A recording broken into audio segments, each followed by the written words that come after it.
जोबोद गोजोननाय मोनदों सुक्ति खालामनायनि उनाव 5 बोसोर बे कमप्लिट जाबाय दा बेनिनो मोनसे दिनै फोरबो जोंनि समष्टियाव जोङो मोनसे पिस रेलि जों खालामनाय जादों आरो बेयाव गोबां मानसिया बाहागो लादों आरो जोंनि उद्देश्यआ जाहैबाय बे ओनसोलाव सान्ति गायसननाय आरो सान्तिखौ जेब्लायबो लानानै थांबाय थानाय दा बेखौ जोङो जोबोद गोजोननाय मोनदों आरो रायजो राजाफ्रा बरायदों जि खोथाखौ सोंदों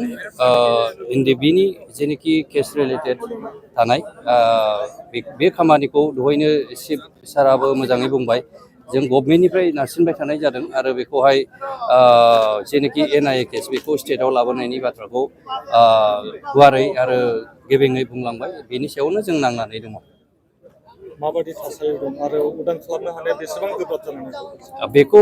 जथेस्थ' नाजाबाय थानाय जादों बेखौहाय समजों लोगोसे जों आसा खालामदों बिथांमोनखौ माने अपेन जों फिल्डआव लोगो मोनगोन होननानै जों आसा दं। अनसुंथाइनि आद्रा जानानै दङ माब्ला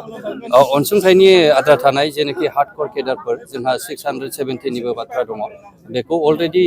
स्टेटआवबो जों मानगोनां हेमन्त बिश्व शर्माया डिक्लेयार होबाय बे समनि गोनांथि बेखौ जों निस्सय मोनफुंगोन होननानै जों बिसास दङ आरो मोनगोन होननानैबो जों दिनै बेखौ नारसिनबाय थादों आरो बेखौहाय जों जाफुंहोगोन।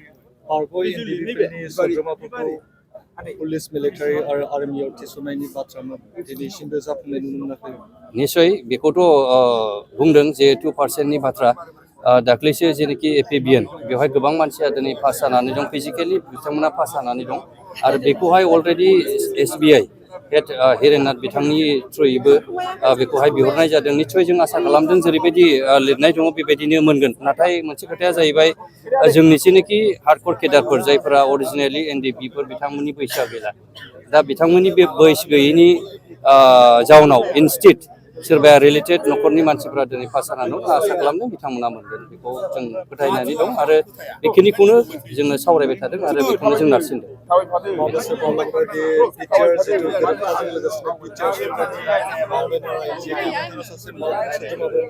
माबायदि नोजोरजों नुदों? आसा खालामदों दिनै गोबां दल संगठनफ्रा दिनै जेनोखि दानि सोलिबाय थानाय जोंनि जेनोखि सरकार बेयाव गोबां मदद खालामदों आरो बे मदद खालामनायजोंनो गोबां बिथिङाव गेलेनायनिफ्राय लानानै हारिमुनिफ्राय लानानै सोलोंथाइनि बेलायाव लानानै राजखान्थिनि बेलायाव आरो जेनोखि इक'नमिक्सनि बेलायाव गोबां मानसिया दिनैहाय बेखौ मावफुंनांगौ होननानै सापर्ट खालामदों निस्सय आसा खालामदों उननि परिबेसफोरावहाय मोजाङै बेनिफ्राय साबसिनै जेरैहाय जोंनि ओनसोलावहाय सान्थि फैबाय बे सान्थिनि गेजेरजों जों गोबां खामानिखौ मावलांनो हागोनखौ जोङो नुनो मोनो।